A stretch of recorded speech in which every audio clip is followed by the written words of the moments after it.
आज धर्मपुर की सुनहरी वादी में आप लोगों ने सरवरे कायनात कॉन्फ्रेंस का इनेकाद किया, जिस कॉन्फ्रेंस में शरीक होने के लिए, खिताब करने के लिए, कौम के नाम पैगामे अमल बयान और पेश करने के लिए, जहां बहुत सारे खुतबा आए, नाते नबी सुनाने के लिए शोरा और नातखा हजरात तशरीफ लाए, वहीं पे बड़ी खुशी और आपके लिए काबिले फ़ख्र बात है कि रसूल कौनैन सल्लल्लाहु अलैहि वसल्लम की आल, जिनको हम आम लफ्ज़ों में सैयद से याद करते हैं, यानी शहनशाह कटरा हुजूर शेखुल इस्लाम हज़रत अल्लामा मौलाना सैयद शाह हुजूर मसूद मिल्लत क़िबला दामत बरकातुहुल कुद्सिया बनफ्से नफीस इस गांव में, इस बस्ती में तशरीफ़ ला चुके हैं। इंशाअल्लाह ताला थोड़ी देर के बाद मिंबर रसूल पर हजरत की हाजिरी होगी। हजरात, मैं समझता हूं कि बहुत सारे लोग बाहर में बैठकर इंतजार कर रहे हैं या खड़े होकर इंतजार कर रहे हैं कि जब हजरत की तशरीफ आवरी होगी तब वो अंदर महफिल में तशरीफ लाएंगे। मैं उनसे कहना चाहूंगा कि आप इंतजार न करें, बल्कि अपनी अपनी जगह आप संभाल लें, इसलिए कि ये जिक्र रसूल की महफिल है और किस्मत वाला यहां पहुंचता है, और जो जिस कदर मोहब्बत के साथ आता है उस कदर अल्लाह तबारक व ताला की रहमतें उसका इस्तकबाल करती हैं।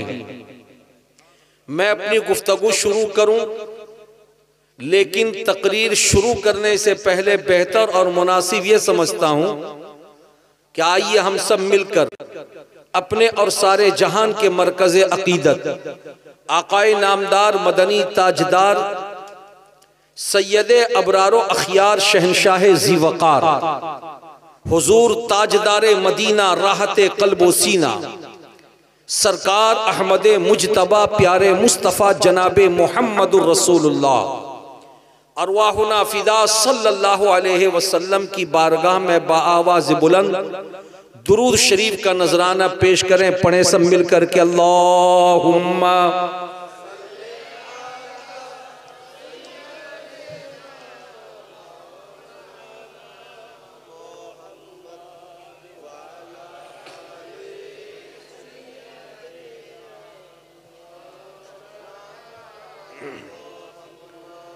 सल्लल्लाहु अला नबील उम्मी वालिही व बारिक वसल्लिम सलातन व सलामन अलैका या रसूल अल्लाह व सल्लम अलैका या हबीब अल्लाह सल्लल्लाहु अलैहि वसल्लम। नाते पाक के दो शेर आपके सामने मैं गुनगुनाता हूं, सुनिए। गुनगुनाने के लिए आवाज अच्छी होनी चाहिए। अभी मुझसे पहले क्या नाम है, सिराज सैफी साहब बहुत उम्दा पढ़ रहे थे और तबीयत चाह रही थी कि ये पढ़ते रहें और हम सब लोग सुनते रहें, लेकिन नकीब साहब ने बड़ा अच्छा किया। उन्होंने मुनासिब ये समझा कि इतना अच्छा वो पढ़ के चले गए हैं तरन्नुम में, तो मैं तरन्नुम का सहारा न लूं तो बेहतर है। तो नकीब साहब के ही तरीके पर मैं भी अमल करूं, इसलिए कि सिराज साहब की तरह आवाज तो सुरीली है नहीं। अगर तरन्नुम रेजी का मुजाहिरा करूं तो आप हंसने लगेंगे, इसलिए तहते लफ्ज में दो शेर में आपको सुनाता हूं। प्यार से बोलिए सुभान अल्लाह, झूम के बोलिए सुभान अल्लाह। आला हजरत अजीमुल बरकत फाजिल बरेलवी इमाम अहमद रजा खान लिखते हैं सरकार प्यारे नबी की शान में, वाह क्या जूदो करम है शहे बतहा तेरा। है वाह, बोलो भाई प्यार से, है सुभान अल्लाह। वाह क्या जूदो करम है शहे बतहा तेरा, नहीं सुनता ही नहीं मांगने वाला तेरा। है सुभान अल्लाह, नहीं सुनता ही नहीं मांगने वाला तेरा, और फर्श वाले तेरी शौकत का उलू क्या जाने। वाह, फर्श वाले तेरी शौकत का उलू क्या जाने, खुसरवा अर्श पे उड़ता है फरेरा तेरा। सुभान अल्लाह। खुसरवा अर्श पे उड़ता है फरेरा तेरा, वाह क्या जूदो करम है शहे बतहा तेरा, नहीं सुनता ही नहीं मांगने वाला तेरा। ए बाबू, ओ दादा, जलसाते एसेछो, ये नाच गाना जगह नहीं, गुटखा थूक दो और चुपचाप बैठ के दो, सुनो तकरीर, सुनो, सीखो, मजहबी जलसा है, और इधर उधर कुछ मत करो, दिल को लगा लो मेरी तरफ, नजर मेरी तरफ रहे, और दिल जो है मदीने के आका प्यारे नबी की बारगाह में मरकूज रहे। वाह। फिर जलसा सुनोगे तो इंशाअल्लाह ताला बहुत कुछ सीख करके उठोगे, और आए थे तो खाली दामन, यहाँ से लौटोगे तो दामन को आप मुराद से भर के उठोगे। बेशक। सुभान प्यार अल्लाह। से बोलो सुभान अल्लाह। सुभान अल्लाह। ओ दादा, अपना बसी आছেন ভালো करे, अरे बोलो ना, इधर उधर कुछ छोड़ के तो नहीं आया। अभी डिस्टर्ब कर रहा था, मैं देख रहा था, अभी मैं पहले ही तुमको तंबी कर दिया। ठीक है, सुनो तकरीर। आज जो तकरीर सुनोगे ना, इंशाअल्लाह ताला 2024 के दिसंबर की 31 तारीख तक, 2024 के दिसंबर की, अरे बोलो ना, 31 तारीख तक तकरीर को भूलोगे नहीं। आज कितनी तारीख है? 27 नवंबर, और नवंबर का महीना 30 का या 31 का? अरे बोलो, भूल रहे हो क्या? तो कितना दिन बाकी है महीना खत्म होने में? 3 दिन, उधर 31 दिन, 3 और 31 34 दिन, 34 दिन तक इंशाअल्लाह तकरीर याद रहेगी। सुनोगे? उसके लिए जरूरी है हाथ पांव सीधा कर लो, बैठ जाओ और मेरी तरफ तवज्जो हाजिर करो। मैं सबसे पहला सवाल दागूंगा जनाब नकीब साहब के ऊपर। अपना नाम की? कोथाय बाड़ी? सिल्लीगोड़ी। इनका घर है सिल्लीगोड़ी, नाम है अजहरुद्दीन। पहाड़ पे चढ़े हैं, पहाड़ पे घर है, इसलिए कि इधर जितना जाओगे सिल्लीगोड़ी से आगे वो सब आपको पहाड़ी इलाका मिलेगा। अरे है ना जी, सिल्लीगोड़ी से जरा दाएं जाओ तो दार्जिलिंग, जरा बाएं चले जाओ तो सिक्किम। अरे बोलो ना, दाएं जाओ तो दार्जिलिंग, बाएं जाओ तो सिक्किम। लेकिन जनाब नकीब साहब बोलिए, बहुत पहाड़ आपने देखे, पूरी दुनिया में पहाड़ों की तादाद कितनी है? प्रश्नोत्तर पूछते पेरेছেন, आपसे नहीं पूछा। जब आपसे पूछूंगा तो आप मुझको जवाब देना। पूरी दुनिया की पहाड़ों की तादाद 6673 है। बोलो सुभान अल्लाह। कितनी तादाद है? अरे बोलो, 6673, 6673 को तो, अरे बोलो ना भाई, 6673 कितना भैया? अरे बोलो ना, 6673, 6673 ये पहाड़ों की तादाद है। 6673। ये मैं अपना मुताला पेश कर रहा हूं, जिसको हजरत अल्लामा मौलाना मुफ्ती मोहम्मद यार खान अलैहि रहमत व रिजवान ने तफसीरे नईमी के अंदर लिखा है। बोल दो भाई प्यार से, 6673। लेकिन क्या जितने के जितने पहाड़ हैं, सभी पहाड़ मुकद्दस हैं, रुतबे में बड़े हैं? नहीं, उनमें से कुछ पहाड़ हैं जिनको अल्लाह ताला ने बड़ा बनाया है। झूम के बोलो सुभान अल्लाह। अल्लाह ताला ने बड़ा बनाया है। हजरात, बड़ा बनाने की वजह कोई ना कोई तो वजह होगी। अरे बोलो ना, जो आदमी चाय खाने पे बैठा है वो भी आदमी और आप जिक्र रसूल की महफिल में बैठे हैं, आप भी आदमी। दोनों में अंतर है कि नहीं? अरे बोलो, दोनों में फर्क है कि नहीं? नमाज होती रहती है, एक आदमी मस्जिद के बाहर काम करता रहता है, वो भी आदमी, और एक आदमी मस्जिद के अंदर नमाज पढ़ता रहता है, वो भी आदमी। तो दोनों में अंतर है कि नहीं है? अरे बोलो, है कि नहीं है ना? तो कोई ना कोई वजह होगी जिस वजह की बुनियाद पर अल्लाह तबारक व ताला किसी को बड़ा बनाता है, किसी को छोटा बनाता है।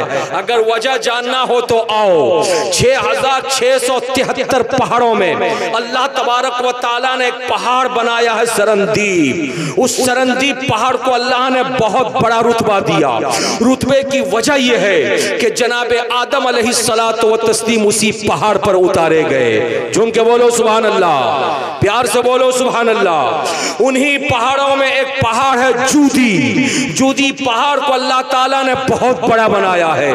बड़ा बनाने की वजह यह है कि जनाबे नूह अलैहिस्सलातो व तस्लीम की कश्ती जब पानी में 6 महीने तक तैरती रही तो उसी जूदी पहाड़ से जाकर टकरा करके कश्ती रुक गई।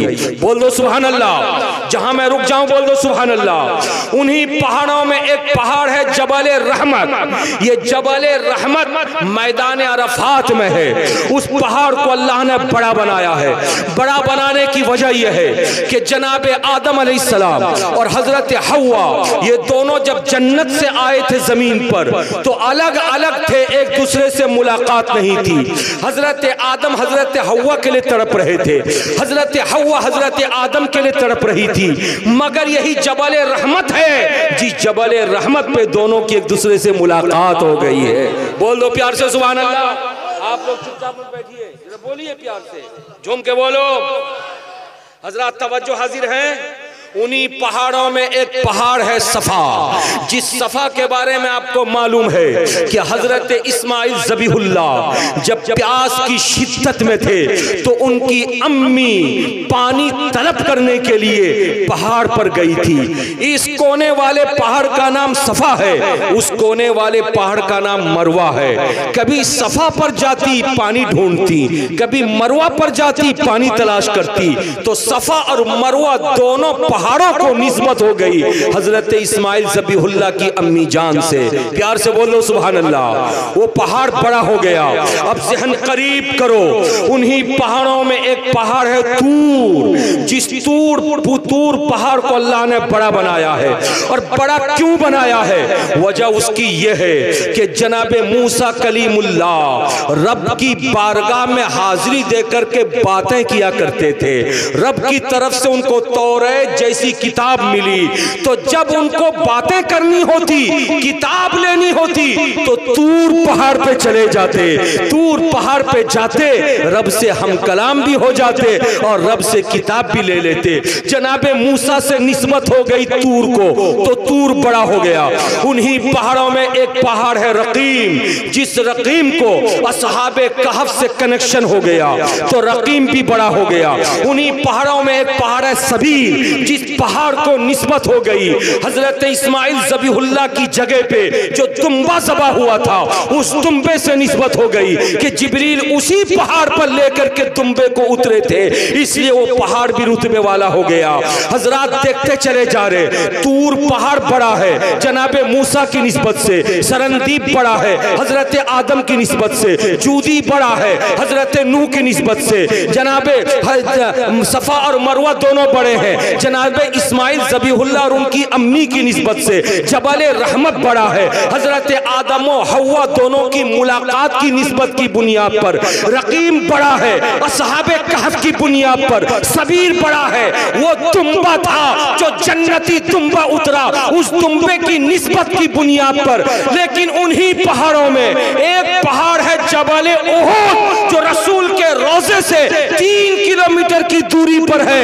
नबी फरमाते हैं मेरे सहाबा ये उहुद पहाड़ इसको मामूली मत समझना, ये पहाड़ जन्नती है। सहाबा पूछते या रसूल अल्लाह ये जन्नती क्यों है?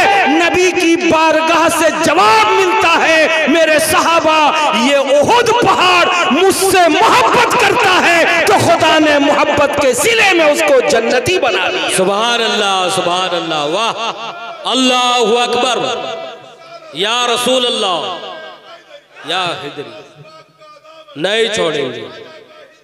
जिंदाबाद जिंदाबाद, अल्लाहु अकबर, या रसूल अल्लाह। माशाअल्लाह। अरे बोलो ना भाई, अरे बात समझ में आई है हमारी। उहुद पहाड़, सरवरे कायनात सल्लल्लाहु तआला अलैहि वसल्लम एक मर्तबा जनाबे सिद्दीक अकबर, जनाबे उमर फारूक और जनाबे उस्मान ज़ुन्नूरैन, ये तीनों के तीनों साहबा हैं। इन तीनों को साथ में लेकर के मेरे नबी उहुद पहाड़ के ऊपर तशरीफ ले गए। अरे बोलो ना भाई, बोलिए ना, आप लोग बोलेंगे नहीं? बोलो बोलो, आज बोलने की जरूरत है, बोलने की जरूरत है। लब्बैक या रसूल अल्लाह, लब्बैक या रसूल अल्लाह। हजरात, मैं आपसे कहना ये चाह रहा था, मेरे नबी तशरीफ ले गए उहुद पहाड़ के ऊपर, अकेले नहीं हैं, साथ में हजरत सिद्दीक अकबर हैं। बोलो भाई, साथ में सैयदोना उमर फारूक हैं, साथ में सैयदोना उस्मान ज़ुन्नूरैन हैं। ये चार के चार हैं जो उहुद पहाड़ पर तशरीफ ले गए। रवायतें मिलती है कि उहुद पहाड़ हिलने लगा। अरे झूम के बोलो ना, उहुद पहाड़। मौलाना साहब बैठे हो तो हक अदा करो, बात मत करो, बात मत करो। बिल्कुल, आपको देख के वो लोग बात करेंगे। बात समझ हमारी। मेरे नबी बोले, मेरे नबी उहुद पहाड़ पर, अरे बोलिए ना जी, तशरीफ ले गए तो पहाड़, अरे बोलो, पहाड़ हिलने लगा। मेरे आका ने, रवायत में आता कि मेरे आका ने उहुद पहाड़ पर अपने तलवे शरीफ को मारा। अरे बोलो ना, उहुद पहाड़ पर फरमाया ठहर। अरे बोलो, क्या फरमाया? ठहर। क्या फरमाया? ठहर। जैसे रसूल ने कहा ठहर, पहाड़ की हरकत बंद हो गई। अरे झूम के बोलिए ना, पहाड़ की हरकत बंद हो गई। गोया के मेरा नबी वो है जिसको पहाड़ भी पहचानता है। अरे झूम के बोलो ना, पहाड़ भी पहचानता है। इसलिए कि जब तक रसूल नहीं गए थे पहाड़ यूं ही बरकरार था। रसूल गए, पहाड़ हिलने लगा। पहाड़ गोया के नबी को पहचान रहा है, और पहाड़ है पत्थर, तो पत्थर होकर नबी को पहचाने। ऐ देवबंदी वहाबी, तू इंसानों के नबी को नहीं पहचानता और कहता कि नबी मेरी तरह। अरे तुझसे बेहतर वो उहुद पहाड़ है जिसने नबी को अपनी तरह नहीं समझा। अगर अपनी तरह समझ लिया होता तो हरकत न करता, अपनी तरह समझ गया होता तो मचलता नहीं, अपनी तरह समझ लिया होता तो वजन में न आता। लेकिन मैं कहना चाहता हूं कि दुनिया में धर्मपुर के बाशियों सखावत हुसैन बरकाती को कह लेने दो, आज इस मजमे में बैठने वाला चाहे जवान हो वो भी आशिक़े मुस्तफा, बूढ़ा हो वो भी आशिक़े मुस्तफा, बच्चा हो वो भी आशिक़े मुस्तफा। इसलिए कि ये मजमा आशिकों का मजमा है, ये मजमा मोहब्बत करने वालों का मजमा है, ये मजमा गुलामों का मजमा है जो नबी के गुलाम हैं। आज बता देना कि हम उहुद पहाड़ की सुन्नत को अमल करके नबी का नाम सुनते हैं तो मचल जाते हैं, लेकिन तू है कि नबी का खाके नबी के खिलाफ बकवास करता है, नबी के बारे में कहता है नबी को इल्मे गैब नहीं है, नबी के बारे में कहता है नबी को पीठ के पीछे की खबर नहीं है, नबी के बारे में कहता है कि नबी मर के मिट्टी में मिल गए। लेकिन मैं वो सुन्नी हूँ कि मेरे नबी के बारे में ये एतकाद रखता हूँ, जब तक जमीन पे चलते रहे तब तक जिंदा रहे। जब से जमीन के अंदर गए अब भी कब्र में जिंदा वो जावेद है। आला हजरत कहते हैं तू जिंदा है वल्लाह, तू जिंदा है वल्लाह। मेरी जश्न आलम से छुप जाने वाले, चमक तुझसे पाते हैं सब पाने वाले, मेरा दिल भी चमका दे चमकाने वाला। नारे तकबीर, नारे तकबीर, नारे रिसालत, नारे रिसालत। क्या कहने हैं, वाह बोलो सुभान अल्लाह, सुभान अल्लाह। कत बुझते पेरेছেন? अरे बोलो भाई, नबी कौनो मका की मोहब्बत थी कि पहाड़ मचलने लगा। अरे पहाड़, आप नबी का नाम सुनते हैं तो कैसे मचलते हैं? अरे बोले सुभान अल्लाह बोलते हैं ना जी, अरे झूम के बोलिए ना। और सिर्फ सुभान अल्लाह नहीं बोलते, बल्कि मस्जिद से मुअज्जिन जब अजान देता है तो आपकी मोहब्बत अंगड़ाई लेती है। मुअज्जिन कहता है अशहदु अन्ना मुहम्मदर रसूलुल्लाह, तो आप क्या करते हैं? फर्ते मोहब्बत में अपने अंगूठे को लेते हैं, होंठों पे लगाते हैं। अरे बोलिए ना, प्यार से बोलिए सुभान अल्लाह। होंठों से लगाते हैं और लगा कर पढ़ते हैं कुर्रतु ऐनी बिका या रसूल अल्लाह, आंखों से लगा के कहते हैं सल्लल्लाहु अलैहि वसल्लम। अरे बोलिए ना भाई, ऐसा करते हो कि नहीं करते हो? बेशक करते हो ना जी। ऐसा नबी का नाम सुनते हो तो मचल जाते हो। मेरे नबी ने अपने कदम नाज कोट की ठोकर मारी, इरशाद फरमाया ए ओह ठहर ठहर, तुझ पे एक नबी है, एक सिद्दीक है और 2 शहीद हैं। बोल दीजिए ना, तुझ पे एक नबी है, एक सिद्दीक है, 2 शहीद हैं। और जैसे नबी ने कहा पहाड़ शांत हो गया, पहाड़ की हरकत रुक गई, पहाड़ का मचलना बंद हो गया। गोया के पहाड़ रसूल कौनैन के इश्क में सरशार होकर ये सुनना पसंद कर रहा था, या रसूल अल्लाह, मैं आपका गुलाम, खुदा ने पूरी दुनिया को आपके सदके में बनाया। इंसान अगर आपको नहीं पहचानता वो इंसान की किस्मत है, लेकिन मेरी किस्मत तो इतनी अच्छी कि मेरे सीने पे आपने कदम रख दिया। तो आओ धर्मपुर वालों, सखावत हुसैन बरकाती एक मैसेज देना चाहता है, आप अपने आप को कमजोर मत समझना, अपने आप को नहीफो नातवा मत समझना, अपने बारे में कभी ये मत सोचना कि हम निहत्ते हैं। अरे नहीं, वो उहुद पहाड़ था जिसके सीने पर कौनैन का ताजदार तलवाए नाज रख रहा था। वो उहुद पहाड़ था जिसके सीने पर कदमे रसूल जा रहा था। तुम भी कोई मामूली नहीं हो, इंसान हो, लेकिन इंसानों की क्वालिटी अलग, तुम्हारी क्वालिटी ईमानदारों की क्वालिटी है। तुम्हारे सीने में अगर नबी का कदमे नाज नहीं आया तो कोई बात नहीं, मगर सीने के अंदर एक दिल है, उस दिल को खुदावंद कुद्दूस ने अगर मामूर किया है तो मोहब्बत रसूल से मुनव्वर कर दिया है, मोहब्बत रसूल से रोशन कर दिया है, मोहब्बत रसूल भर दिया है। इसलिए मोहब्बत रसूल कोई मामूली चीज नहीं है, जिसकी किस्मत में खुदा मोहब्बत रसूल लिख देता है उसको चुन लेता है और इंसानों के मुकाबले में उसको बुलंद कर देता है, उसको बाला कर देता है। इसलिए सुन्नियों, तुम तमाम इंसानों में अफजल हो, आला हो, इसलिए कि अल्लाह तबारक व तआला ने तुम्हारे दिलों में मोहब्बत रसूल डाल दिया है और मोहब्बत रसूल ने तुमको रब की बारगाह में महबूब व मकबूल बनाया। सुभान अल्लाह, सुभान अल्लाह।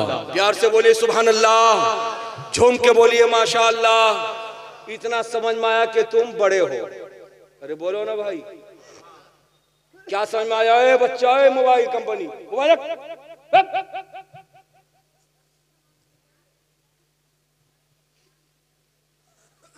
आया है जल से मोबाइल लेके। दुनिया में आया था मोबाइल लेके नहीं, लेकिन आते ही तीसरे दिन अम्मा ने मोबाइल दे दिया उसको। जहां जरा के करने लगा मोबाइल पकड़ा दिया।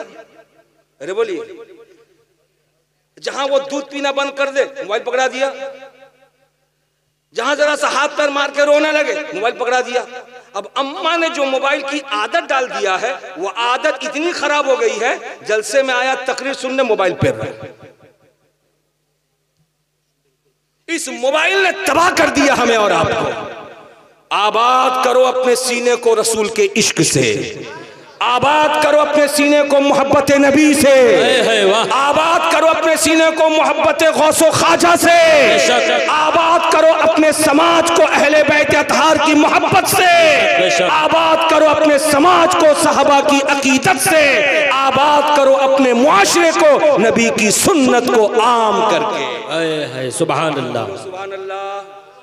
तो मैं आपको ये बता रहा था कि आप बड़े हो, अरे बोलो ना भाई, जैसे 6673 पहाड़ में कुछ पहाड़ बड़े हैं, है ना जी, वैसे ही इंसान तो करोड़ों की तादाद में है।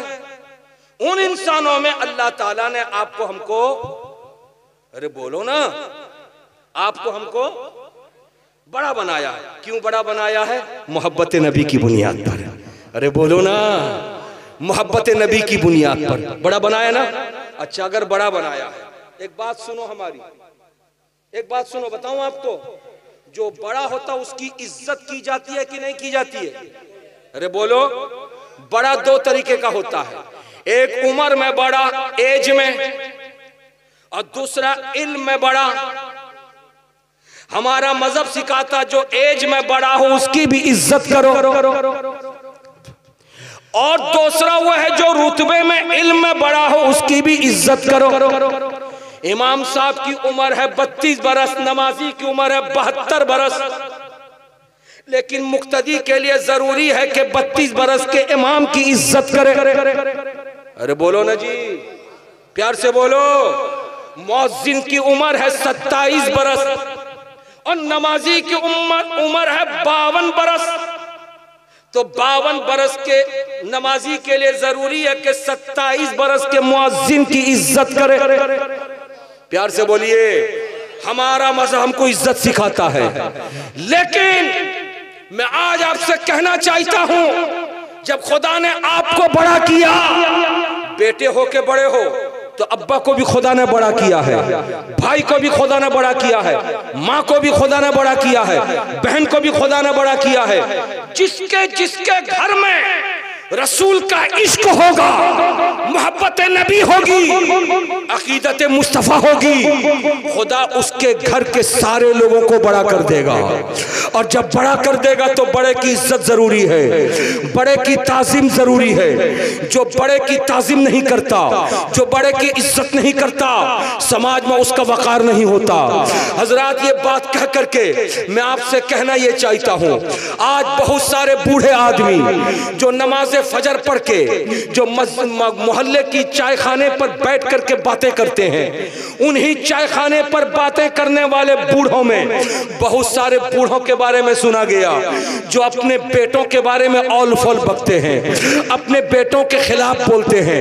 उन बूढ़ों से राब्ता करके जब पूछा गया, आखिर आप अपने बेटे से इतना जले हुए क्यों हैं, अपने बेटे के खिलाफ क्यों बोल रहे हैं, तो बेचारा बूढ़ा बोलता है, मौलाना साहब आपको मालूम नहीं, मैं बहुत मेहनत से पोस पाल के बड़ा किया था बेटे को, मैं मजदूरी करके खिला पिला करके अपने बेटों को बड़ा किया था, मगर ये नालायक है कि जब इनकी शादी हो गई तो बीवी बाल बच्चों में इतने मसरूफ हो गए, न बूढ़े बाप को पूछ रहे हैं, न बूढ़ी माँ को पूछ रहे हैं। आज हमारे मुआशरे में हमारे बड़े रहने वाले बाप, हमारे बड़े रहने वाले दादा जो अपने बच्चों के खिलाफ शिकायत करते नजर आ रहे हैं। और हम देखते भी हैं कि आज बहुत सारे लोग कमा कमा करके खुद बड़े हो गए, लेकिन अपने बूढ़े बाप के लिए उनका बड़ा दिल न हो सका।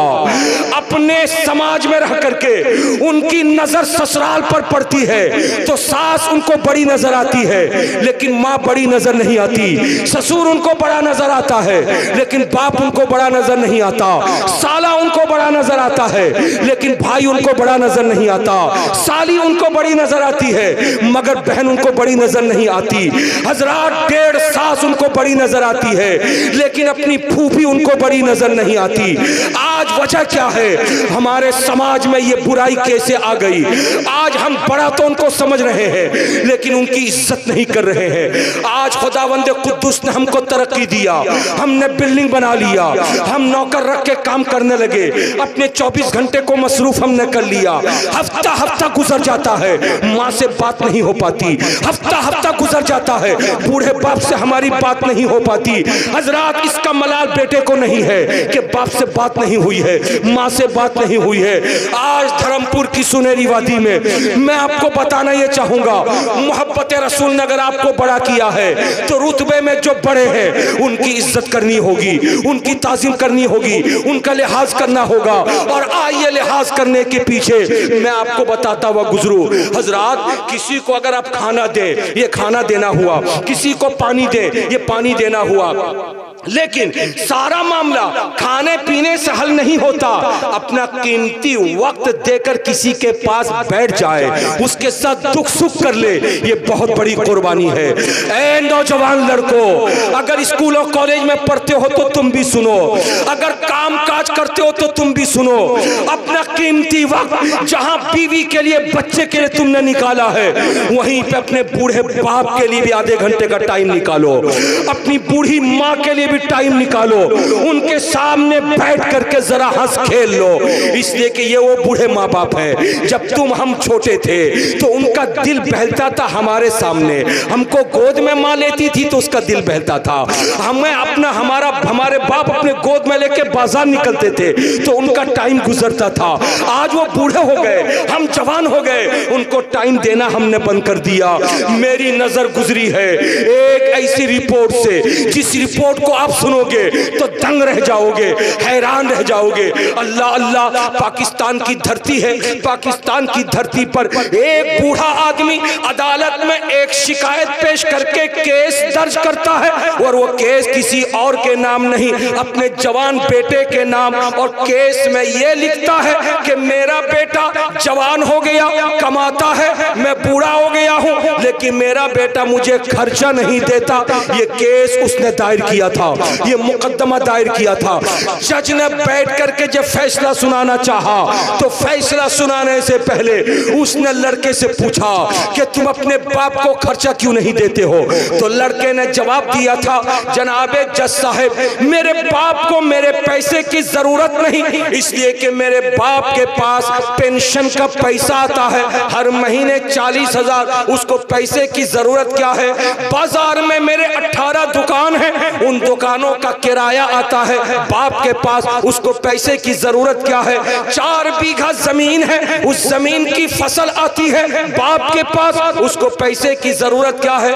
जज ने सुना था। सुनने के बाद बच्चों तवज्जो हाजिर करो, अभी आए हो बच्चे, अभी आए, तवज्जो हाजिर करो, प्यार से बोलो सुभान अल्लाह।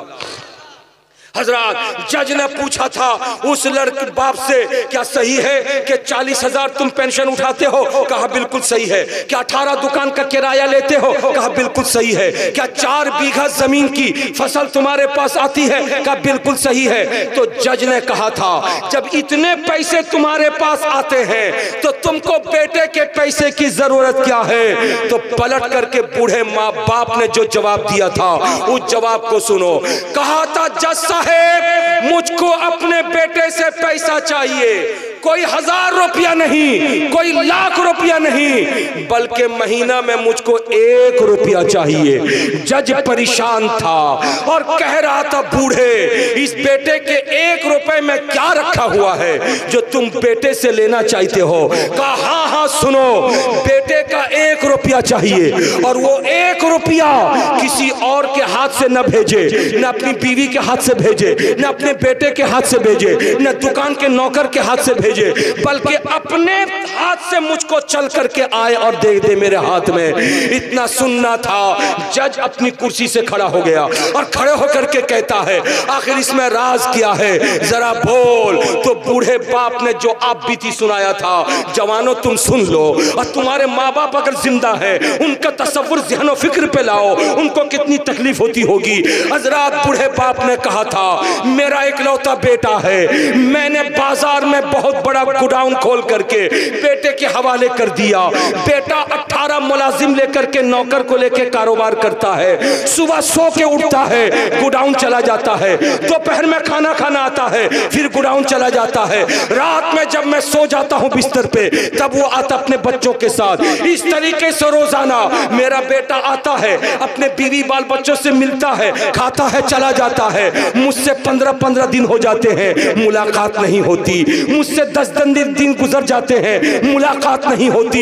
इसलिए मैं चाहता हूं कि महीने में 1 रुपया देने के नाम पर मेरा बेटा जब मेरे करीब आएगा तो मैं अपने आंख से दिल भर के बेटे को देख लूंगा, देख लूंगा।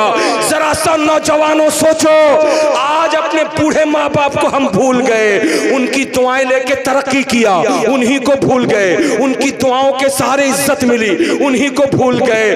तब जज ने फैसला सुनाया था कि हर महीने ये बेटा अपने बाप के लिए रोजाना ये बेटा अपने बाप के लिए आधे घंटे का वक्त निकालेगा, जो बाप के पास बैठ करके जरा दुख सुख करेगा। इसलिए पढ़ने वाले लड़कों तुम भी सुनो, शादीशुदा नौजवानों तुम भी सुनो, नौकरी करने वाले हो तुम भी सुनो।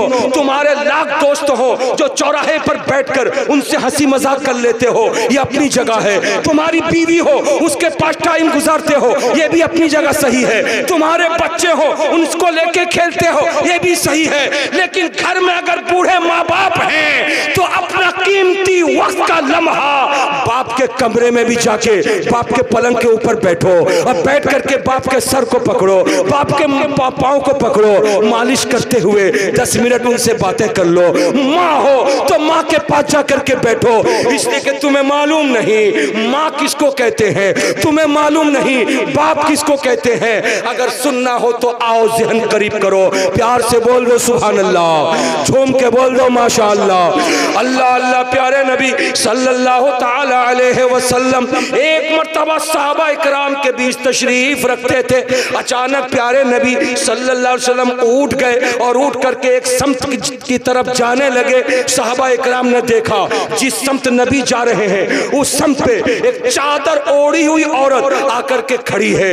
प्यारे नबी उसके पास गए और जाकर अपनी नूरानी चादर को बिछा दिया और आने वाली से कहा कि आप इस पर बैठ जाओ। वो बैठ गई, प्यारे नबी बातें करने लगे। जब वो चली गई नबी वापस आए, सहाबा इकराम खड़े होकर इस्तकबाल किए और इस्तकबाल करके पूछते हैं या रसूल अल्लाह इस नूरी चादर का बोसा लेना हम फख्र महसूस करते हैं, मगर वो प्यारी औरत कौन थी जिसके लिए आपने नूरी चादर बिछाई? ये सवाल था।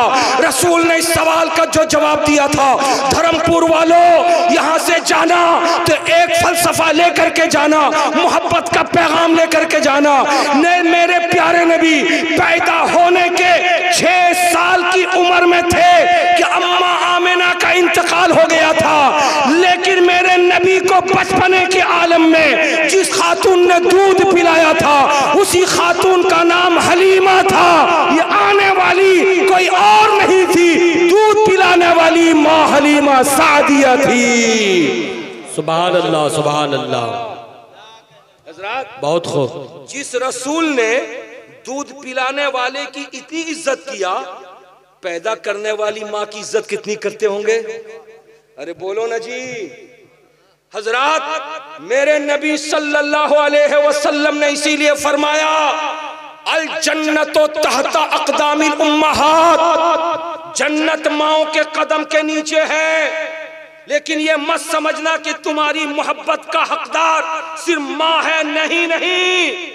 जहां माँ मोहब्बत की हकदार है वहां पे बूढ़ा बाप भी मोहब्बत का हकदार है। अरे बोलो ना। आज माँ से तो बहुत सारे लोग मोहब्बत का दम भर लेते हैं, लेकिन बूढ़े बाप को नेगलेक्ट करके रखते हैं। वो बेचारा बूढ़ा मस्जिद से आके अगर दरवाजे पर खड़े होकर कुछ पूछ ले कि क्या हुआ, तो जितने लोग घर में बैठे रहते हैं, बेटा बहू माँ सब मिल के कहते हैं आपको क्या मतलब है समझने के लिए, आप जाइए मस्जिद अपना काम कीजिए। बेचारा बूढ़ा फिर मुंह बना करके वापस हो जाता है। अरे बोलो ऐसा होता है कि नहीं होता है? आज समाज में ऐसे होता है। बूढ़े से पूछ, अगर माँ ने गोद में रख करके सीने का दूध 2 साल तक पिलाया 24 महीने तक, तो बूढ़े बाप ने अपने कंधे पे गेठी लेके गांव-गांव भेज करके तेरे लिए कपड़े खरीद के लाके दिया है। तू बीमार पड़ता था तो बूढ़ा बाप कुदाल और फावड़ा लेके मट्टी काट के 100-150 रुपए मजदूरी ला करके तेरे लिए दवाओं का इंतजाम किया करता था। और याद रख, अगर बूढ़े बाप के साथ अच्छा सलूक नहीं हुआ और तेरे घर में अगर तेरा बेटा होशियार हो चुका है तो वो देखेगा कि मेरा अब्बा मेरे दादा के साथ अच्छा सलूक नहीं करता, तो इंतजार कर, तू जब बूढ़ा होगा तो तेरा सलूक जैसा था तेरा बेटा भी वैसा ही तेरे साथ सलूक करेगा। अगर अपने साथ अच्छा सलूक देखना चाहते हो तो अपने बच्चों के सामने माँ बाप की खिदमत करो, ताकि बच्चों को प्रैक्टिकल में मैसेज मिले कि ये घर के मुरब्बी हैं, इनकी इज्जत करना सबके लिए जरूरी है। प्यार से बोलो सुभान अल्लाह। बात समझ आई हमारी? अरे बोलो ना भाई। अच्छा, बाप बाप कितना प्यारा है? अरे बोलो ना, बोलो ना। बाप यानी अब्बा कितने प्यारे हैं, किसी को मालूम है? अरे बोलो ना जी। अब्बा कितने प्यारे हैं, किसी को नहीं मालूम। अब्बा से पूछो आप उनके लिए कितने प्यारे हो। अरे बोलो ना जी। अब्बा वो है, दुनिया का कोई इंसान आपकी तरक्की देख नहीं सकता, चाहे आपका चाचा हो, चाहे फूफा हो, चाहे पड़ोसी हो। आपकी तरक्की देख करके दुनिया का कोई इंसान उतना खुश नहीं होगा जितना कि आपके अब्बा आपकी तरक्की देख के खुश हो। मेरे प्यार से बोलो। और एक मिसाल मैं आपको दूं, ये नकीब है अजहरुद्दीन साहब। अरे बोलो ना जी। ए बच्चे सुनो, ये कौन है? नकीब है, अनाउंसर। दिल से बात बोल रहा हूं। ये नकीब कभी चाहेंगे कि मुझसे अच्छा कोई नकीब हो जाए? अरे सही बोलो। अरे बोलो ना जी। ये शायर है, वो शायर कभी चाहेंगे कि दूसरा शायर मुझसे अच्छा पढ़ ले? अरे बोलो ना जी। एक राजमिस्त्री चाहेगा कि ये मिस्त्री मुझसे अच्छा हो जाए? एक बैटिंग करने वाला बैट्समैन वो चाहेगा कि मुझसे अच्छी बैटिंग कोई कर ले? अरे बोलो ना जी। एक वक्ता जब तकरीर करना खड़ा होता है वो कभी चाहेगा कि मेरे बाद आने वाला मुझसे अच्छी तकरीर कर ले? अरे बोलो ना। अरे बोलो। ये दस्तूर है, दस्तूर। एक कारी जब तिलावत करता है वो कभी नहीं चाहेगा कि मुझसे अच्छा कोई कारी तिलावत कर ले। इधर ऐसा है या नहीं? बोलो भाई। ये चूंकि दुनिया का तकाजा है, जो दुनिया में आप देखते हैं। हजरात अब समझ में आया। एक पायलट ये चाहता है मुझसे अच्छा पायलट कोई ना बने। एक राजमिस्त्री चाहता है मुझसे अच्छा राजमिस्त्री कोई ना बने। एक मास्टर चाहता है कि मुझसे अच्छा मास्टर कोई ना हो। हजरात मुकर्रम, इसी तरीके से दुनिया के किसी भी लाइन के आदमी को देख लो, सब यही चाहते हैं मुझसे अच्छा कोई ना बने, मैं ही सबसे ऊपर रहूं, मैं ही सबसे अच्छा हूं। मगर एक बाप है, बाप एक बाप है। उस बाप के दिल से पूछो, अगर बाप राजमिस्त्री है तो बेटे के बारे में चाहता कि मेरा बेटा मुझसे अच्छा मिस्त्री बन जाए। अगर बाप डॉक्टर है तो बेटे के बारे में सोचता मेरा बेटा मुझसे अच्छा डॉक्टर बन जाए। अगर बाप नकीब है तो चाहता कि मेरा बेटा मुझसे बड़ा नकीब बन जाए। अगर बाप खतीब है तो चाहता कि मेरा बेटा मुझसे बड़ा खतीब बन जाए। अगर बाप शायर है तो चाहता है कि मेरा बेटा मुझसे बड़ा शायर बन जाए। बाप की मिसाल दुनिया का कोई मर्द दे नहीं सकता।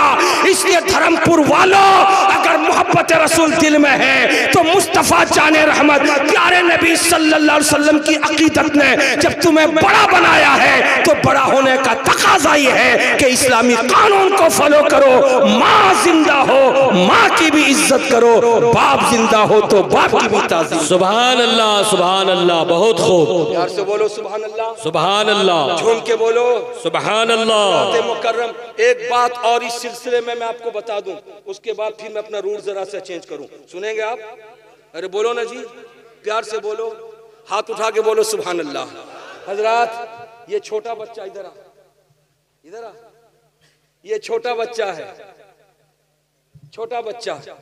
छोटे से मुराद इसमें इस मेंबर शरीफ पर जितने लोग बैठे सबसे छोटा यही है ना भाई? अब छोटा है। हजरात समझ लीजिए बिल्कुल नन्ना है, बिल्कुल नन्ना है। बाप है गरीब, लगा है मेला। बाप अपने बेटे की उंगली पकड़ के मेले में ले गया, जेब में पैसा नहीं, गरीब है।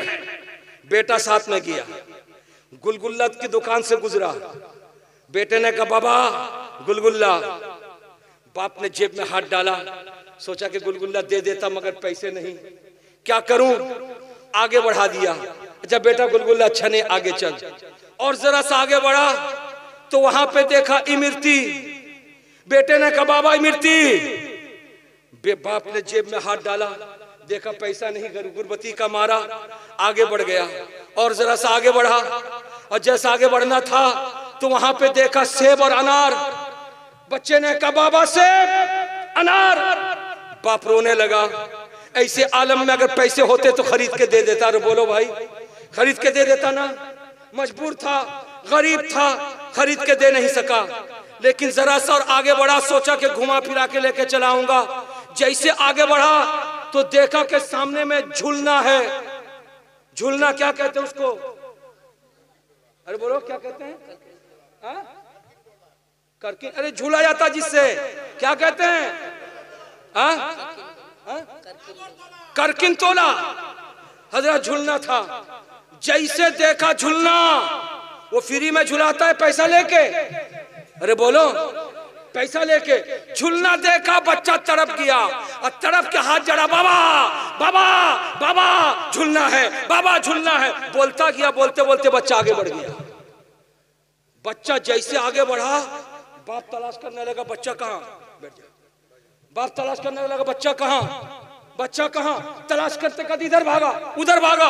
अब बाप बेटा जो है बिल्कुल झूलना देख करके झूलने की तरफ भागा जा रहा है। बिल्कुल झूलने के जब करीब पहुंचा तब उसको याद आया कि बाबा कुथा है, बाबा कुथा है। अब झूलना भूल गया वो। अब बोले अमर बाबा, अमर बाबा, अमर बाबा, अमर बाबा, अमर बाबा। हजरत अब वो झूलना भूल गया। अब उन्हीं में एक आदमी दौड़ा हुआ आया, एक रसगुल्ला लेकर के। कहा बाबू रसगुल्ला ले लो। कहा हटाओ, बाबा कुथा है। एक आदमी आया सेब लेके और कहा कि सेब ले लो बेटा। कहा हटाओ, बाबा कुथा है। एक आदमी आया हजरत मिठाई लेकर के, वही मिठाई जिसकी तरफ बेटा दौड़ रहा था। अब मिठाई कहा हटाओ, बाबा कुथा है। अल्लाह, ए बच्चे अभी तू मिठाई मांग रहा था बाबा से, बाबा की जेब खाली थी, बाप ने दे नहीं सका, अब ले लेना। ए बच्चे अभी तू सेब मांग रहा था बाप से, बाप की जेब खाली थी, सेब ले लेना, लेकिन नहीं लिया। हजरत क्यों नहीं लिया? उस बच्चे से पूछो।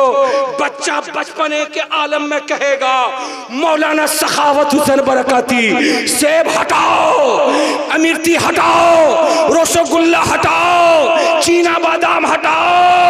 मुझको चीना बादाम से ज्यादा प्यार बाबा से है, मुझको रसगुल्ला से प्यार ज्यादा बाबा से है, मुझको सेब से ज्यादा प्यार बाबा से है, मुझको अनार से ज्यादा प्यार बाबा से है। मैं पूछना चाहता हूँ, तुम्हारा बचपना बाप के प्यार में गुजर रहा है, मेरा बचपना बाप के प्यार में गुजर रहा है। तो जब बचपने में बाबा से प्यार है, कुछ नहीं चाहिए बाबा ला दो, अनार हटा दो बाबा ला दो, सेब हटा दो बाबा ला दो, कपड़े हटा दो बाबा ला दो, मिठाई हटा दो बाबा ला दो।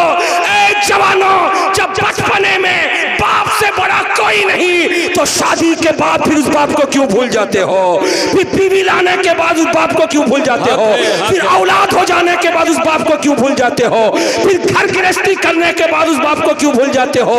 याद रखो, जब तुम्हारे बाप तुमसे खुश नहीं है तो अल्लाह तुमसे खुश न होगा, रसूलुल्लाह तुमसे खुश न होंगे। अगर चाहते हो कि खुदा और उसके रसूल खुश रहे, तुम्हारा पीर तुमसे खुश रहे, बगदाद के गौस खुश रहे, अजमेर के खाजा खुश रहे, कटरा के दूल्हा खुश रहे, सरकारे मारारा खुश रहे, अगर चाहते हो सैयदना अलाउल्ला पंडवी तुमसे खुश रहे, हुजूर पीराने पीर तुमसे खुश रहे, अगर चाहते हो तो अल्लाह और उसके रसूल का कानून है कि खुदा ने अगर बाप दिया है तो बाप की इज्जत करो, माँ अता किया है माँ की इज्जत करो। जब ये दुआएं देंगी तो तरक्की की राहें तुम्हारी खुलती नहीं।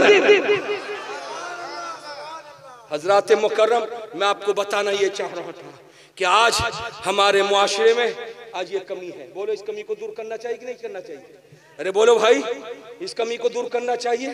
तो मैं आपको बता रहा था, रसूल पाक का इश्क जितना मजबूत होगा, इंसान उतना मजबूत होगा। इश्क जितना मजबूत होगा, इश्क जितना मजबूत होगा इंसान उतना मजबूत होगा।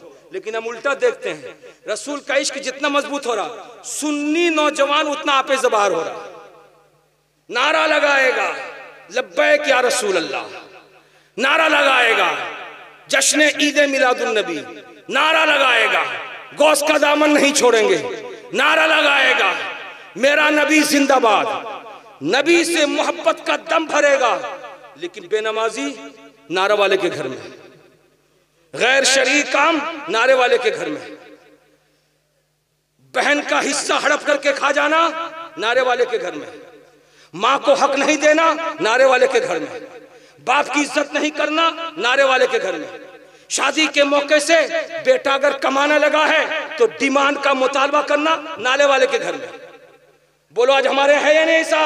इसलिए सुन्नियों एक जलसा नहीं अनेक जलसा करो, लेकिन हर जलसे में आओ तो ये सोच करके आओ कि हम अल्लाह और उसके रसूल के फरमान पर अमल करेंगे, जो सीखे नहीं उसको सीख करके जाएंगे, ताकि हमारी जाहिरी हालत भी सुन्नियत ज़दा रहे और हमारे घर से भी सुन्नियत की खुशबू निकलती रहे। जिस रास्ते गुजरे उस रास्ते लोग यही कहे, देखो देखो गुलाम गौस जा रहा है, देखो देखो गुलाम ख्वाजा जा रहा है, देखो देखो गुलाम दूल्हा जा रहा है, देखो देखो गुलाम मसरूर मिल्लत जा रहा है, देखो देखो गुलाम मसूद मिल्लत जा रहा है, देखो देखो गुलाम सहाबा जा रहा है, देखो देखो गुलाम अहले बैत जा रहा है। सुभान अल्लाह सुभान अल्लाह, बहुत उम्दा। नौजवानों आज तुमको पता नहीं, अगर रिपोर्ट पढ़ते होगे तुमको मालूम होगा संभल में क्या हुआ। रिपोर्ट अगर होगी तुम्हारे पास, मोबाइल अगर तुम्हारे हाथ में होगा और मोबाइल में ऑल फॉल अगर नहीं देखते होगे, ये रिपोर्ट तुम्हारे पास होगी। आज यूपी की धरती पे संभल में क्या हो रहा है, आज हालात बद से बदतर हो रहे हैं। मुस्लिम नौजवानों मगरिबी बंगाल वेस्ट बंगाल के खुशफहमी में मुब्तला मत रहना, आने वाला दिन बहुत पुरखतर है, बहुत पुरखतर। हमारे बाप दादा जिंदगी गुजार लिए, हमारे लिए हमारे बच्चों के लिए ये हिंदुस्तान बहुत कठिन माहौल में चल रहा है। ऐसे आलम में जरूरत है कि तुम इल्म हासिल करो, एक दूसरे का अदब करो, मुसलमान हो तो इस्लाम सीखो, मजहब के कानून पर फॉलो करो, बेनमाजी हो तो नमाजी बनो। अगर नापाक रहने की आदत है तो आदत खत्म करके पाक साफ रहने की आदत डालो। अगर तुम्हारा बड़ा कोई खड़ा है तो उसकी इज्जत करो। अगर मस्जिद के इमाम और मुअज्जिन को देखो तो उनकी भी इज्जत करो। कुरान अगर नहीं पढ़े हो तो कुरान पढ़ना सीखो। अगर शादी ब्याह करते हो, अगर बेटी तुम्हारे पास नहीं है, बेटी लाते हो बहू बना के, तो अपने बेटे की कमाई का लिहाज करते हुए हरगिज हराम खाने के लिए डिमांड मत करो, किसी पर बोझ मत बनो। और अगर बेटी है, उस बेटी को बचपने के आलम से दीन सिखाओ, मजहब सिखाओ, कुरान सिखाओ, ताकि वो बेटी बड़ी होकर के अपने घर में फातिमतु ज़हरा तो न बन सकी, कम से कम कनीज़े फातिमतु ज़हरा तो बन जाए। सुभान अल्लाह, प्यार से सुभान अल्लाह। आज हमारे घर की जरूरत ऐसी आन पड़ी है, रोटी के लिए आटा ना हो चोलवे, खाने के लिए चावल ना हो तो भात के लिए, अरे बोलो, चोलवे, बीफ ना हो तो चलवे, आलू सब्जी ना हो तो चलवे, लेकिन मोबाइल में रिचार्ज ना हो तो बोलो ना भाई, बोले चाचा, मोबाइल में रिचार्ज ना हो तो बोलो ना जी। अरे तुम हो, तुम्हारा बच्चा चलने नहीं देगा, सब गवारा है। मोबाइल का रिचार्ज ना हो ये गवारा नहीं है। और रिचार्ज तुम तो कर लोगे, कमाते हो, बेटी कहां से करेगी? अरे बोलो, जियो डालना है 84 दिन का, कमोबेश 700 रुपए, कहां से लाएगी? आज यही वो बुराई है जिस बुराई ने आज हमारे समाज को तोड़ के रख दिया। हजरात, तेल लगा लेने के बाद बदन में तरावट आ जाती थी। आज सैकड़ों रुपए का जब तक क्रीम नहीं खरीदोगे तब तक सूखापन दूर नहीं होगा। अरे बोलो ना जी। और हमारी माँ बहन का क्या कहना, खाना खाने के बाद जब फुर्सत मिल जाए तो मोबाइल में रिचार्ज करो, पाकिस्तानी सीरियल देखो। अब पाकिस्तानी सीरियल देख करके बोझ बन जाओ अपने भाई के ऊपर, बोझ बन जाओ अपने शौहर के ऊपर, बोझ बन जाओ अपने बाप के ऊपर, और कहो ऐसा ही कपड़ा चाहिए, ऐसा ही कपड़ा चाहिए। हजरात, ये वो चीजें हैं जो आज हमारे समाज को बर्बाद करके रख दी है। मैं माँ बहनें हो तो उनको मुतवज्जे करना चाहूंगा, तुम्हारा चेहरा 5 वक्त के वजू से नहीं चमक रहा है, तुमको कीमती क्रीम चाहिए। तुम्हारे घर में कई महीने से कुरान नहीं पढ़ा गया है, लेकिन तुमको अपने घर में मोबाइल का रिचार्ज चाहिए। आखिर ये चीजें कहां लेकर के जाएंगी? आओ मैं आपको सुनाता हुआ जरा सा, आपके दिल पर हाथ रखूं। अगर मेरी बात आपको नागवार गुजरे तो माफ कर देना, और अगर मेरी बात गुजर जाए, आपके दिलो दिमाग पर आ जाए, तो मेरी बात तुम समझ लेना। तवज्जो हाजिर करो। आज हमारा समाज कहां से कहां चला गया, आज बर्बादी हो गई। आज मैं आपको सुनाता हूं, यूपी की सरजमीन पर एक जगह है मुजफ्फरनगर। मुजफ्फरनगर के एक बार में पुलिस ने छापा मारा, और जब छापा मारा था तो 50 लड़कों को उसने पकड़ा था और 50 लड़कियों को उसने पकड़ा था। बार में होता क्या है, जो डांस करते हैं, रंग रंगेलियां मनाते हैं। बार में पुलिस ने छापा मार करके 50 लड़कों को पकड़ा और 50 लड़कियों को पकड़ा। सब मुंह पे कपड़ा दे करके आकर के पुलिस के गाड़ी में बैठे और सबों को पुलिस वाले पकड़ के ले गए। अब अगला जो जुमला मैं बता रहा हूं, उस जुमले को सुनो भाइयों, जरा सा गौर करना, समाज कहां से कहां चला गया, हालात कैसे हो गए। पुलिस वालों ने 50 लड़कों को 50 लड़कियों को लेकर के जब थाना पहुंचाया तो लाइन से खड़ा करके एक एक का नाम लिखना शुरू किया। जरा कलेजे को हाथ में ले लो, मुस्लिम समाज कहां चला गया। जब लड़कों का नाम लिखना शुरू किया तो उसमें 49 लड़के थे जो गैर मुस्लिम थे, एक लड़का था जो मुस्लिम था, यानी 49 लड़के गैर मुस्लिम थे, एक लड़का था जो मुस्लिम था। लेकिन जब लड़कियों की फहरिस्त तैयार हुई, जैसे ही पुलिस वाले ने नाम लिखना शुरू किया, रिपोर्ट बताती है अखबार की कि 44 यानी 44 लड़कियां मुस्लिम घर से थी और 6 लड़कियां सिर्फ गैर मुस्लिम घर से थी। मैं पूछना चाहता हूं, मेरी बहन बार में क्या करने गई थी, मेरी बहन मेरी बेटी बार में क्या करने गई थी, आपके समाज की बेटी कहां गई थी, मेरे समाज की बेटी कहां गई थी, मुस्लिम मुआशरे की बेटी कहां गई थी। आखिर बार में जाके उसको जाने की जरूरत क्यों पेश आई है? उसके बाद अखबार का तज्जिया आता है, ये मुस्लिम घर के गरीब घर की बच्चियां थी जिनको अच्छा कपड़ा चाहिए, जिनको अच्छा क्रीम चाहिए, जिनको कीमती मोबाइल चाहिए।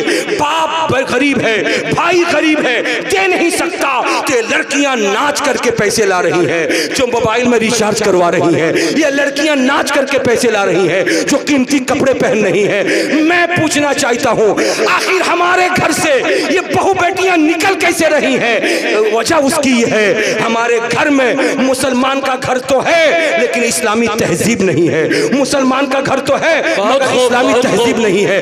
इसलिए मुसलमानों, तुम अगर अच्छे पीर से मुरीद हो, गौसे आजम की मदद पर भरोसा है, गरीब नवाज की अकीदत से सीना लबरेज है, रसूल कौनैन के वफादार हो, तो अपने घर के माहौल को इस्लामी माहौल बनाओ ताकि तुम्हारे घर में एक औरत, एक लड़की, एक बेटी इस्लामी माहौल में रह के नमाज की पाबंदी करे, कुरान की तिलावत करे, इस्लाम सीखे। उनको बताओ बीबी फातिमा ज़हरा का तरीका क्या था, उनको बताओ बीबी आयशा सिद्दीका का तरीका क्या था, उनको बताओ बीबी ज़ैनब का तरीका क्या था। मोबाइल अगर चलाती है तो खोल करके उलमा की तकरीरें सुने, अगर लिटरेचर किताबें हो तो उनको पढ़े, उर्दू और बांग्ला में किताबें आती है, सीखे दीन क्या है, मजहब क्या है, कानून क्या है। अगर इसको सीख लेंगी तो उनकी गोद से आने वाला बच्चा हुसैन तो नहीं होगा, गुलाम हुसैन होगा, अली अकबर तो ना होगा, गुलाम अली अकबर होगा। उनकी गोद में आने वाला बच्चा अली असगर तो ना होगा मगर गुलाम अली असगर होगा।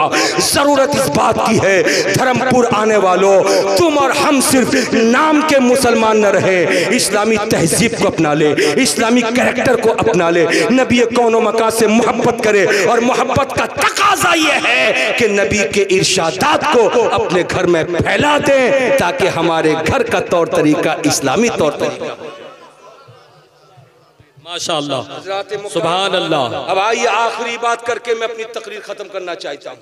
अरे बोलिए प्यार से, झूम के बोलिए ना, मचल के बोलिए। ए नौजवान बोल दे एक मर्तबा तो सुन लूं मैं दिल भर के तेरा। सुभान अल्लाह। ये आखिरी बात सुन लो। बच्चे बचपने में बड़े प्यारे होते हैं। अरे बोलो ना, बच्चे बचपने में बड़े प्यारे होते हैं, बड़े प्यारे होते हैं। इतने प्यारे होते हैं, इतने प्यारे होते हैं कि कोई अगर आकर के पूछता है, आवाज देता है, फलां साहब फलां साहब फलां साहब, तो फलां साहब घर पे बैठे हैं, बच्चे को बोलते हैं कि जाके बोल दे बेटा अब्बू घर पे नहीं। तो बच्चा इतना प्यारा आकर के बोलता कि अब्बू बैठ करके टीवी देख रहे हैं, अब बोले हैं बोल दे जाकर अब्बू नहीं। अरे बोलिए, इतना प्यारा। बोलना क्या, खत्म करें? प्यार से बोलिए। आखिरी बात सुन लीजिए, आखिरी बात, इसके बाद खत्म करता हूं। इतने प्यारे होते हैं। एक बच्चा मदीनतुल मुनव्वरा का बच्चा है, बोल दीजिए ना, सरवरे कायनात कॉन्फ्रेंस, क्या लिखा हुआ है? अरे बोलिए ना, सरवरे कायनात कॉन्फ्रेंस। सरवर का माना होता है बादशाह। अरे बोलो ना, सरवर का माना, अरे बोलो, सरवर का माना बादशाह, शहंशाह। कायनात माने पूरी दुनिया। अरे बोलो ना। तो हजरात तो क्या माना हुआ? पूरी दुनिया का बादशाह। अल्लाह ने हमारे रसूल को पूरी दुनिया का बादशाह बनाया है। झूम के बोलो ना। मैं उस रसूल की बात कर रहा हूं जो कायनात का बादशाह है। अरे बोलो ना। मैं उस रसूल की बात कर रहा हूं जो शहंशाह कौनो मका है। पिछले जमाने के एक अल्लाह के वली जो हज करने के लिए तशरीफ ले गए, मदीनतुल मुनव्वरा में गरीबी थी, खुशहाली नहीं थी। दोपहर का खाना खाने के बाद अपनी टीम और अपने काफले के लोग बैठे खाने के लिए। खाना खाने के बाद दस्तरखान उठा करके एक जगह पे झाड़ दिया। झाड़ करके जब पलटे तो देखा छोटी सी उम्र का बच्चा दौड़ा हुआ आया और आकर के उस जगह पे रोटी के टुकड़े पड़े थे, उनको उठा उठा के खाने लगा। अल्लाह, कैसी गरीबी थी। आज तो ऐसा दिन नहीं है ना। अरे बोलो ना भाई, आज ऐसा दिन है क्या? जितना भी गरीब हो, कम से कम 2 वक्त का खाना उसके पास मौजूद है। अरे बोलिए ना, ये अल्लाह का लाख लाख करम है। लेकिन वो दौर कितना पुरखतर था कि एक अल्लाह का वली अपने काफले के लोगों को लेके खाने बैठा, खा करके उठा, दस्तरखान लेके झाड़ दिया। वो मदीने की गरीबी थी। जिन गरीब घरों में खाना नहीं बन पाता था, उन घरों का एक बच्चा जो आकर के रोटी के टुकड़े उठा के खाने लगा। अल्लाह के वली कहते हैं मेरी नजर पड़ी, मैं रोने लगा। जिस रसूल के दर से पूरी दुनिया को दाना मिलता है, अरे प्यार से बोलिए ना, जिस रसूल के दर से पूरी दुनिया को दाना मिलता है, आज उसी रसूल के दर पे रहने वाले ऐसे भूखे बच्चे भी नजर आ रहे हैं। किस्मत के धनी हो, हम मदीने में नहीं हैं, हिंदुस्तान वेस्ट बंगाल में है, लेकिन मेरा अल्लाह मेरे रसूल के सदके में हमें दाना अता फरमा रहा है। झूम के बोलिए ना, प्यार से मचल के बोलिए। अल्लाह के वली करीब गए, उस बच्चे का हाथ पकड़ा। अब पकड़ करके कहा बेटे, अरबी में कहा बेटे क्या तुमने खाना नहीं खाया? बच्चे ने कहा कि मैंने खाना नहीं खाया। अल्लाह के वली ने पूछा तेरी माँ कहाँ है? कहने लगा मेरी माँ वहां बैठी है, मैं इसी मदीने का रहने वाला हूँ। अल्लाह के वली ने सोचा ये गरीब घर का बच्चा है, क्या ही अच्छा होता मैं हिंदुस्तान जाऊंगा तो इस बच्चे को ले जाऊं साथ में, अपने यहाँ ले करके पढ़ाऊंगा लिखाऊंगा।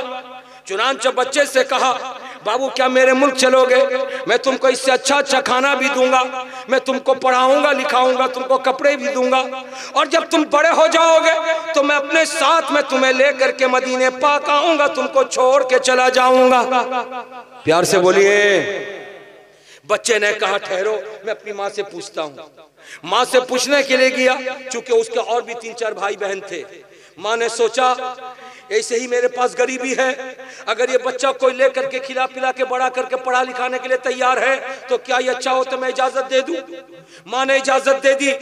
उस बच्चे से पूछा बाबा तेरे बाबा कहाँ हैं? कहने लगा मैं यतीम हूँ, मेरे बाबा नहीं है, इंतकाल कर गए। अल्लाह के वली को ज्यादा रहम आ गया। उन्होंने जिस दिन रखते सफर बांधा, जिस दिन वहां से तैयारी की निकलने की, उस दिन उस बच्चे को लिया और लेकर के मस्जिद नबवी शरीफ से निकलने लगे। तो बच्चे को जब लेकर के हाथ पकड़ के चलने लगे, बच्चा जब तक चला नहीं था तब तक दिलो दिमाग से तैयार था कि मैं हिंदुस्तान जाऊंगा और वहां जाकर के पढ़ूंगा, वहां जाकर के आलिम बनूंगा, वहां जाकर के अच्छे कपड़े पहनूंगा और फिर वहां से मदीने आऊंगा। लेकिन जब आखिरी वक्त आया निकलने का, बच्चा ठहर गया। अल्लाह के वली ने पूछा बच्चे ठहर क्यों गए? कहने लगा सुनो, मुझे हिंदुस्तान तो ले जाओगे, कहाँ ले तो जाऊंगा? क्या हिंदुस्तान में मुझको रोटी मिलेगी? कहाँ रोटी मिलेगी? क्या मुझको खाना मिलेगा? हाँ खाना मिलेगा। क्या अच्छे कपड़े मिलेंगे? कहाँ अच्छे कपड़े मिलेंगे? अब उसके बाद वो सवाल करता है क्या तुम्हारे हिंदुस्तान में ये रोजा भी मिलेगा? ये रोजा भी मिलेगा? ये रोजे के दरो दीवार भी मिलेंगे? क्या ये भीड़ भाड़ मिलेगी? अल्लाह के वली खामोश और कहने लगे ए छोटे बच्चे, ये अल्लाह के वली की बात सुन ले, अगर ये रोजा हिंदुस्तान में होता तो मैं हिंदुस्तान से चल के मदीना क्यों आता? हिंदुस्तान में नहीं है इसीलिए तो मैं मदीने आया हूँ, हिंदुस्तान में नहीं है इसीलिए तो मैं इस बारगाह में हाजिरी देने आया हूँ। तुझको सब मिलेगा मगर ये रोजा न मिलेगा, ये दरो दीवार न मिलेंगे। तो छोटे से बच्चे ने जवाब दिया था ए अल्लाह वाले, भूखा रहना गवारा है लेकिन ये रोजा छोड़ के जाना मुझे गवारा नहीं है। तुम चले जाओ अकेले, मैं यहाँ रोटी के टुकड़े खा के अपनी जिंदगी गुजार लूंगा मगर रोजे रसूल को न छोड़ूंगा, नबी के दर को न छोड़ूंगा। बच्चा नहीं आया, ये बच्चे की किस्मत थी जो बच्चा मदीनतुल मुनव्वरा में रह गया, रोज़े रसूल को छोड़ के नहीं आया। लेकिन भारतीयों, ए वेस्ट बंगाल में रहने वालों, ए शहंशाह मदीना से मोहब्बत करने वालों, ए गौसो ख्वाजा की अकीदत में चूर रहने वालों, ए कटरा के शहंशाह सरकारे दूल्हा की मोहब्बत में अपने आप को सरशार रखने वालों, ए ख्वाजा मसूद मिल्लत के प्यार में अपनी मोहब्बत का इजहार करने वालों, मैं पूछना चाहता हूँ तुम और हम तो हिंदुस्तान में हैं, हम जा न सके कि मदीने जा करके रोज़े रसूल के पास जाएं और वहीं पर जाके रह जाएं। तो सुन लो, अगर नहीं जा सके तो मलाल मत रखना, कबीदा खातिर मत होना। ये जलसा है जलसा, हमारा ईमान कहता है मोहब्बत नबी में जब कोई बज़्म सजाई जाती है तो उस बज़्म में मदीने से मुस्तफ़ा तशरीफ लाया करते हैं, मुस्तफ़ा हाजिर होते हैं। हमारा ईमान कहता है वो तशरीफ लाए हैं और उनकी बारगाह में बैठ करके हम मोहब्बतों का नजराना पेश करते हैं। बहुत उम्दा, बहुत खूब, माशाअल्लाह।